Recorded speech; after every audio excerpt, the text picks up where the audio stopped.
The forbidden room. Nobody survived. The screaming stopped all at once, as if the house itself swallowed it. Only the sound of the wind against broken glass remained, whispering through the long, hollow halls. When the door to the forbidden room slammed shut, Daniel's flashlight clattered across the floor, spinning in frantic circles until its beam fixed on something impossible. A figure standing in the center of the room, its face hidden in the shadows, its body too still, too wrong. The others had already backed away from the doorway, frozen in place, their fear rooting them to the floor. Daniel reached for the knob, yanking, pulling, shouting for help, but the knob turned endlessly, never unlocking. His friends could only watch through the gap, their own faces pale as paper, as Daniel's voice cracked into desperate pleas. The figure behind him began to move closer, slow and deliberate, its steps out of sync with any human rhythm. Then, just like that, silence. Daniel's flashlight dimmed, flickered, and died. When the house shook with the sound of the latch clicking into place, everyone outside knew, just like the stories had warned, no one survives the forbidden room. But how did they end up here? To understand why a group of college friends dared to open a door that had stayed sealed for more than a century, you need to know about the house itself. It sat on the edge of a small Ohio town, where locals still lowered their voices when they passed it on the road. The Grayson Mansion, abandoned since the 1920s, had been the centerpiece of countless dares and ghost stories. Kids said you could hear music playing inside on nights when the moon was hidden. Others swore they saw a woman standing in the upstairs window, even though the place had been locked up for decades. But the strangest rumor of all was about a single door at the end of the second-floor hall. The room in the mansion had been explored by thrill seekers, but this one was nailed shut with iron spikes driven straight into the wood. No one in town remembered who had sealed it or why. All they knew was the rule: if you entered that room, you never came back out. Of course, Daniel and his friends didn't believe it. They were film students chasing a project that would set their YouTube channel apart. Their idea was simple: explore the mansion, record everything, and finally be the ones to reveal what was behind the forbidden door. They carried cameras, lights, and a mix of nervous laughter and bravado. At first, it felt like any other abandoned house: peeling wallpaper, sagging floors, dust hanging in the air like smoke. They wandered through broken bedrooms, past a grand staircase that leaned like it was tired of holding itself up. But the closer they got to the nailed door, the colder the air became. Even the jokes stopped. When Daniel touched the spikes hammered into the frame, his hand recoiled. The metal was ice cold, far too cold for a house that hadn't had power or heat in decades. The others exchanged uneasy glances, but Daniel's smirk never wavered. With a hammer he'd brought in his backpack, he raised it high, ready to strike the first nail loose. And that's when the whisper came, low and stretched out, echoing from behind the wood. "Let me out!" The sound froze them all in place, their breaths caught in their throats. Daniel, though, only tightened his grip on the hammer. He swung. The first nail clattered to the floor. The room exhaled, and the mansion seemed to wake up. The sound that followed was not wood creaking, but something deeper, like the entire house groaned in relief. Dust shook down from the ceiling beams, and the old chandelier rattled above their heads as if warning them to stop. Daniel grinned at his friends, though his expression was forced now, his knuckles white around the hammer. "It's just the wind," he said, even though everyone knew there hadn't been wind in that hallway a moment before. They whispered their protests. Emily, the quietest of the group, clutched her camera so tightly her hands trembled. "Daniel, don't. This isn't funny anymore." But Daniel lived for the dare, for the rush of proving everyone else wrong. With each swing, another nail fell away, each one hitting the floor louder than it should have, like gongs in an empty cathedral. By the time he reached the last nail, the others were backing up, the corridor air thick and heavy, pressing on their chests. Then the final strike came. The door creaked inward by itself, slow and reluctant, as if it hated being opened. A cold draft rushed out, carrying with it the smell of damp earth and something metallic, like rust or old blood. The hallway lights from their cameras flickered. One by one, the screens on their recorders glitched, rolling lines across the footage. The group gasped, and for a brief second, every lens showed the same thing. A figure standing just beyond the doorframe, too blurred to describe, but tall, wrong, waiting. And then it was gone. Daniel laughed nervously, pushing the door open wider. See? Nothing here, just an old room. Inside, the space looked strangely ordinary. Faded wallpaper, a cracked dresser, a rocking chair facing the far corner. But the dust was undisturbed, too perfect, as though no one had walked there in years. The air, however, was alive. It felt charged, humming like static against their skin.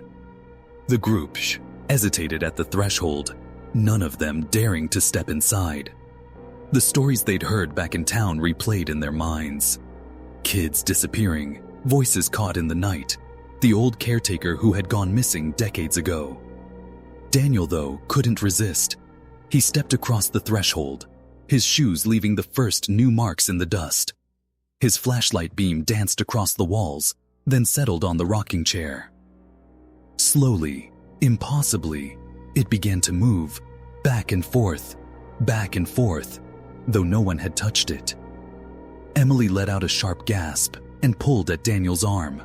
"Please, let's go. We got our footage. This isn't worth it." But Daniel shook her off.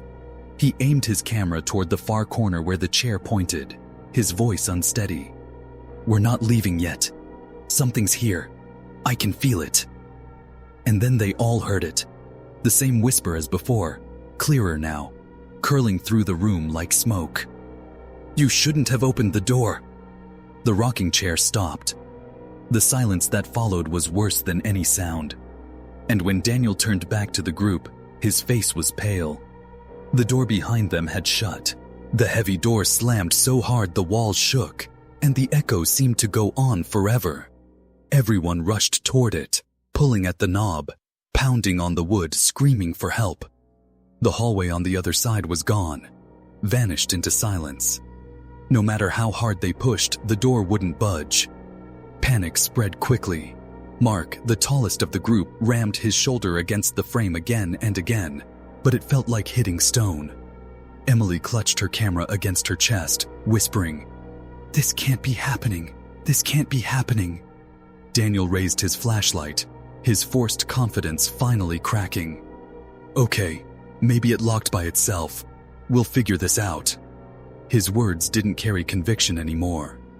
The room had changed. The faded wallpaper now looked damp, pulsing faintly, as though something beneath it was breathing. The air grew colder, thick enough that every breath left a cloud. Their lights flickered again, shadows stretching too far across the floor, reaching toward them like fingers. And then the whisper returned, louder, circling the room, though no mouth spoke it. "You let me out. Now you stay in," Emily screamed, dropping her camera. It landed lens first, but instead of shattering, the screen blinked on by itself.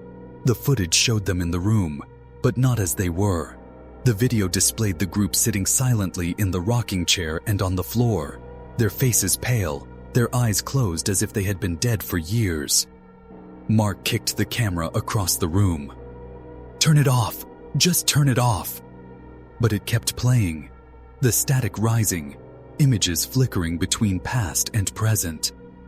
Suddenly, the rocking chair started moving again, violently now, slamming against the floor in a steady rhythm. With each impact, the whispers grew sharper, turning into laughter that wasn't human. The lights flared, and for a second, the far wall rippled like water. Through it, they glimpsed shapes, people pressed against the wallpaper, their faces distorted, their hands pushing outward as though trying to escape. Some were missing eyes, others mouths, their forms stretching like shadows behind a thin curtain. Emily covered her eyes, tears streaming. "They're trapped in here. All of them." Daniel, shaken but stubborn, raised his hammer again. "No, we're not dying here. If this room took people, then there has to be a way out." He swung at the wall. The hammer connected with a deafening crack, sending a shudder through the house. For a moment, silence followed. Then, one of the trapped faces inside the wallpaper snapped its eyes open.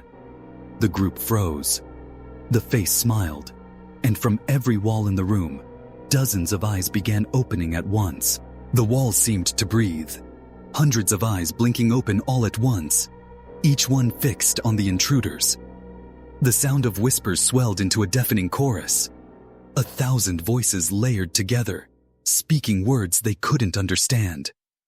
The air vibrated, and the floor beneath them groaned as if it, too, was alive. Mark fell to his knees, clutching his ears. "Make it stop! Please, make it stop!" Emily backed into the corner, her flashlight trembling in her hand. Every beam of light only revealed more faces stretching out of the wallpaper.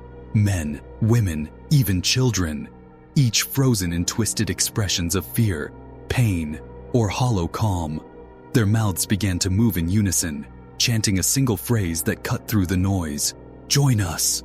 The rocking chair snapped upright and hurled itself against the wall, splintering into pieces. Daniel swung his hammer wildly at the floorboards, desperate to break through, but every strike only made the room stronger. The boards healed themselves, the cracks sealing shut as fast as he could make them. Suddenly, Emily's dropped camera flared to life again, its screen now showing a live feed, but not of the room as they saw it. The footage displayed them standing in the hallway outside, laughing nervously, untouched, as though they had never opened the door at all. Emily crawled toward it, tears streaking her cheeks. "That's us. That's us outside. We're still out there."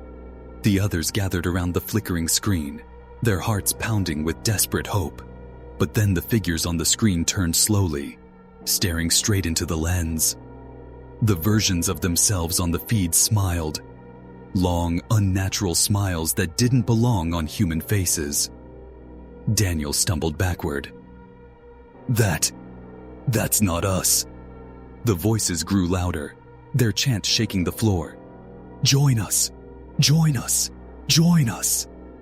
The walls split open, and the faces began to push through, arms stretching out, hands clawing into the air, dragging themselves into the room. The air turned suffocatingly cold, the lights dimming until only the glow from the camera lit the space. Mark screamed as a hand gripped his arm, pulling him toward the wall. He struggled, kicking and thrashing, but the wallpaper swallowed him whole, leaving nothing behind but the echo of his cries. Emily clung to Daniel, sobbing, as more hands reached for them. Daniel raised his hammer again, ready to fight, but even he knew it was useless. The room wasn't just haunted, it was hungry. And then, in the final moment, the whispers dropped into silence. A single voice, calm and close, breathed into Daniel's ear. "You opened the door. You belong to me now." The flashlight died. The camera cut to black. The next morning, the Grayson Mansion looked as it always had, crumbling, silent, forgotten. The nailed door at the end of the hallway stood shut once more, iron spikes hammered neatly back into place. And somewhere deep inside, the whispers waited for the next ones foolish enough to enter.